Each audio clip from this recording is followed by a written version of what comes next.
विवेकानंद जी के सपनों का भारत बनने वाला है। जिस चीज का हम लोग उद्घाटन करते हैं उसका हम शिलान्यास भी करते हैं। आपका आदर्श कौन है? भगत सिंह, मोदी जी? पूछ राहुल गांधी थे, भाई आप न्याय किसके लिए चाहते हो? आप बताओ ना, क्या किसके साथ न्याय हो रहा है? ये अंतिम नहीं है, आगे भी इन्होंने ही देना है भाषण। ऊंचाइयों पर लेके जाने वाले प्रधानमंत्री श्री नरेंद्र मोदी जी पब्लिक को भटकाने के लिए, गुमराह करने के लिए, सिलेंडर लेने के लिए लंबी लंबी कतारें लगी होती है। नमस्कार, मैं हूं नरेश्वर। इलेक्शन मंत्रा में आपका स्वागत है। मेरे साथ भारतीय जनता पार्टी युवा मोर्चा के कार्यकर्ता हैं और नेता भी हैं। उनसे हम जानने की कोशिश करेंगे प्रधानमंत्री जो लगातार भाषण में अपने विकसित भारत की बात कर रहे हैं, क्या ज़मीन पर भी भारतीय जनता पार्टी युवा मोर्चा के कार्यकर्ता नेता उसको ज़मीनी स्तर पर कैसे ले जा रहे हैं, इस पर बात करेंगे। प्रधानमंत्री का भाषण तो आपने सुना होगा, क्या बात आपके उसमें समझ में आपकी आई है? प्रधानमंत्री का भाषण एक ऐसा भाषण है जो एक विकसित भारत की तस्वीर पेश करता है, जो एक विज़न के साथ काम कर रही है भारतीय जनता पार्टी मोदी जी के नेतृत्व में।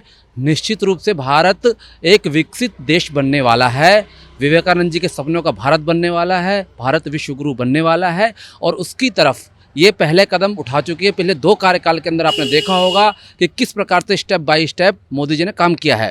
इससे पहले सरकारें हुआ करती है, हम लोगों ने देखा होगा जब बजट आता था, आम बजट, उसके अंदर इतने लोक लुभावन वादे किए जाते थे कि वो अगले 10 साल 15 साल पूरे ही नहीं हो पाते थे। लेकिन इस गवर्नमेंट ने स्टेप बाय स्टेप काम किया है। अगर इस बजट के अंदर एक वादा पूरा करती है तो अगले बजट तक उस वादे को पूरा करती है। तभी मोदी जी कहते हैं कि हम ना केवल कार्यक्रमों का शिलान्यास करते हैं बल्कि उनको हम अमली जामा पहना के जाते हैं। जिस चीज़ का हम लोग उद्घाटन करते हैं उसका हम शिलान्यास भी करते हैं। उदाहरण के लिए ऐसी कई योजनाएं हैं जो मोदी जी के कार्यकाल में शुरू हुई और उनको अंजाम तक पहुंचाने का काम भी सरकार ने किया है। और रही युवाओं की बात और देश से कनेक्टिविटी की बात, तो देश के अंदर हर युवा आज मोदी जी से कनेक्ट है। आज पूछो युवाओं से कि आपका आदर्श कौन है? भगत सिंह, मोदी जी, ऐसे लोग आदर्श हैं आज युवाओं के अंदर। क्यों आदर्श? क्योंकि उन्होंने इस मापदंड स्थापित किया, अपने आप को करके दिखाया है। आज अगर वो करप्शन पे समझौता नहीं करने की बात करते, अपने जीवन से उतारा है उन्होंने। लगातार आप देखो, अगर राम मंदिर जाते हैं उससे पहले 9 दिन का उपवास रखते हैं, तो उन्होंने अपने जीवन के अंदर वो चीज़ उतारी है, इसलिए युवाओं से कनेक्ट है आज के समय में। लेकिन विपक्ष तो ये आरोप लगातार लगा रहा है कि नौकरियां नहीं हैं।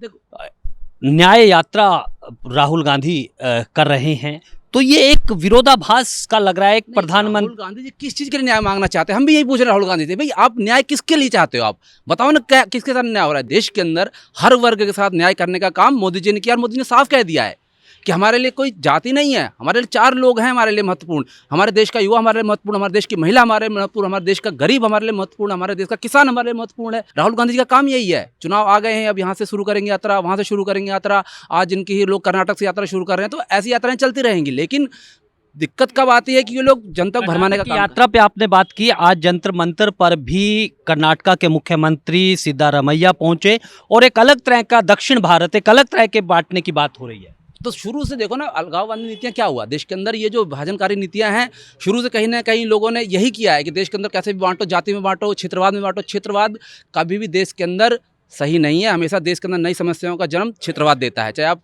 नॉर्थ ईस्ट देख लो, क्या रीज़न रहा? कहते हैं आतंकवाद हमारे देश के अंदर रहा, अब जाके शांति हुई है वहाँ पर। क्यों हुई है? क्यों? हम जब तक वह क्षेत्रवाद पनपा तो लोगों के अंदर ऐसी भावना विकसित होती है। लेकिन राष्ट्रवाद से हम जोड़ेंगे, अगर ये लोग क्षेत्रवाद से तोड़ेंगे तो भारतीय जनता पार्टी का काम है राष्ट्रवाद से जोड़ो। सबसे बड़ी बात है राष्ट्रवाद। हमारे लिए राष्ट्र पहले है, उसके बाद पार्टी है, तब हम हैं। बहुत महत्वपूर्ण बात कही है। एक तरफ जोड़ों की राजनीति और एक तरफ तोड़ों की राजनीति, और जनता जनार्दन ही इस पर तय करेगी कि उसको किस तरफ आगे बढ़ना है या किस पर वो मोहर लगाती है। तो फैसला जनता को ही लेना है। हमारे साथ इस समय हैं जसवंत सिंह नामधारी, और आज प्रधानमंत्री नरेंद्र मोदी ने राज्यसभा में राष्ट्रपति के अभिभाषण पर अपना भाषण दिया।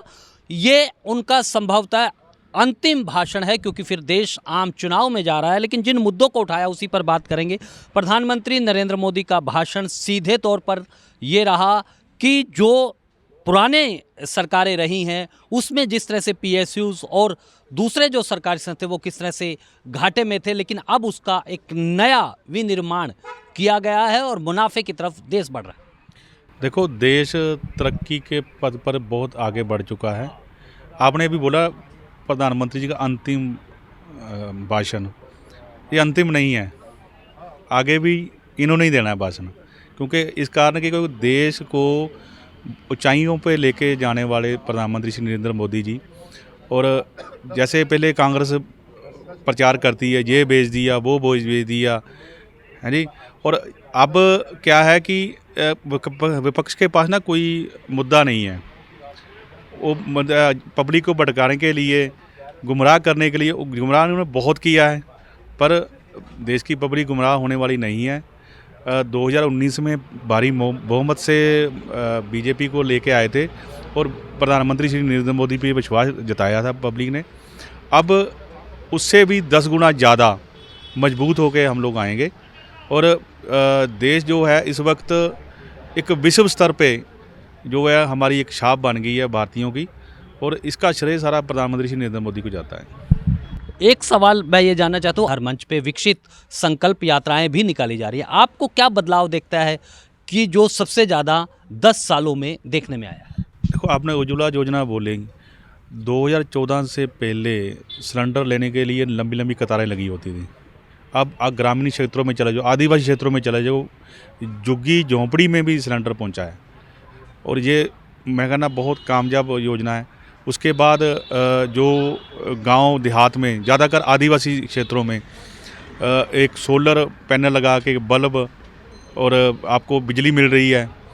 और दूसरा सबसे बड़ी बात जो किसानों में आ रही है, पेमेंट आ रही है, उनके खातों में आ रही है हर छमाही के बाद। पहले तो ये चीज़ें थी नहीं बिल्कुल भी, और प्रधानमंत्री जी ने आम पब्लिक को ध्यान में रख के काम किया है। पहले क्या होता था, पहले बड़े घरानों को देख के, हालांकि ये लोग बदनाम मोदी जी को कर रहे हैं कि ये बड़े घराने को देखते हैं, पर नहीं, जितना काम आम पब्लिक के लिए, आदिवासी ग्रामीण लोगों के लिए, दलितों के लिए, ओबीसी के लिए इस सरकार ने किया, किसी ने नहीं किया। मैं खुद सिख समुदाय से आता हूँ। जो काम सिख समुदाय के लिए भारतीय जनता पार्टी की सरकार ने पिछले 10 सालों में कर दिया, वो 70 सालों में किसी और सरकार ने नहीं किया। जैसे करतारपुर का रास्ता, लंगर पे जीएसटी, ब्लैक सूची जो सिखों की थी वो ख़त्म की। और मैं ये समझता हूँ कि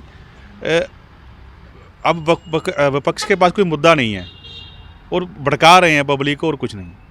जी, विपक्ष के पास मुद्दा नहीं है, लेकिन इन चुनाव में एक बात तो तय हो गई है कि बदलते भारत की और बदलती राजनीति और बदलती सरकार की प्राथमिकता के अंतिम व्यक्ति तक न्याय कैसे पहुंचे और अंतिम व्यक्ति कैसे समृद्धि की तरफ आगे बढ़े, इस पर भी चर्चा हो रही है। तो आज के लिए बस इतना ही, और आप बने रहें इलेक्शन मंत्रा के साथ।